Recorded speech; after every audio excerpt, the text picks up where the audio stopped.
चालुणी कहूँ छुंची को विजु जनता दल मुहरे नारी निर्यातना कथा शोभा पाए। ममिता मेहर कथा भूली गले, पिपिली कथा भूली गले, कुंदुली कथा भूली गले।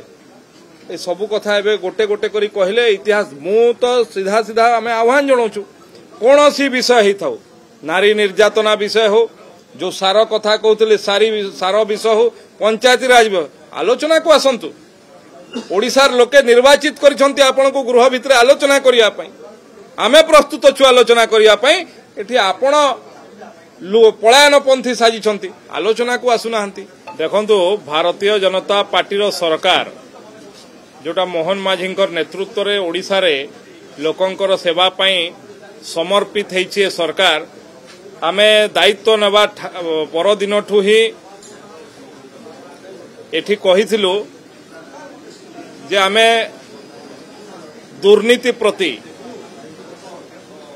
करप्शन प्रति जीरो टॉलरेंस ये सरकार रहिबो एवं विगत 24 वर्ष भितरे जो भली भाव में दुर्नीतिर गंताघर विभिन्न सरकारी बाबू मानकर द्वारा पाल्टी थिला ताकू आमे निश्चित भाव में कार्यानुष्ठान ग्रहण करिबो कहि आज से संबंध रे विधानसभा रे मोर प्रश्न थिला जे यावत राज्य दुर्नीति निवारण विभाग तरफ 2024 जून मासर आमे दायित्व नवा पूर्वठु ए पर्यंत आयर बहिभूत संपत्ति ठूल एवं लांच अभियोग रे केतोटी मामला रुजु होईछि, जो दुर्नीति विभाग निवारण विभाग तरफ 77टी आयर बहिभूत संपत्ति ठूल एवं लांच नेबा अभियोग रे 122टी मामला रुजु कराइछि। मोर कहिबार तात्पर्य हैला जे 77 जन आयर बहिर्भूत संपत्ति ये तो दिने के मासे के 6 मास रे हिनांती। ए दीर्घ दिन धरी दुर्नीति चालुतला एवं जो दुर्नीति को सरकार आखि बुझी देइतले आज ये सरकार उजागर करिछि। 122 जन लांच नेबा मामला रे जो अभ्यास पुराना दिन सरकार आसला से अभ्यास को आमे भांगिबा को चेष्टा करछु एवं दुर्नीति करप्शन रे जीरो टॉलरेंस रो नीति नै काम करछि। ये आज विधानसभा रो ये प्रश्न रे स्पष्ट भाव रे ताहा प्रमाणित है।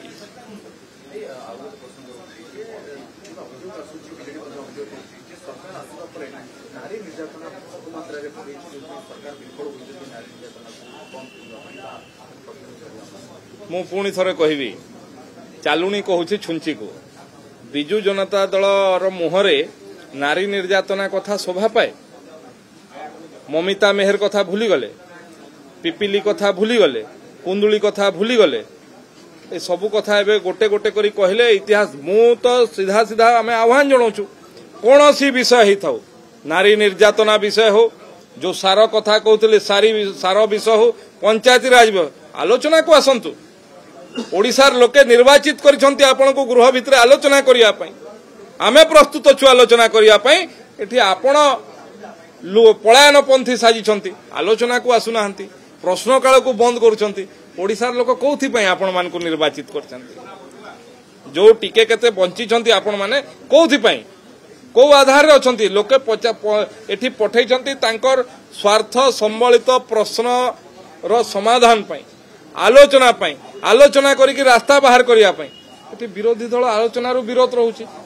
गोटे 2 जन कांग्रेस एवं विजु जनता दल मिसामिशी हेई विधानसभा गृह को चलई न देवार गोटे उपाय बाहर करछंती।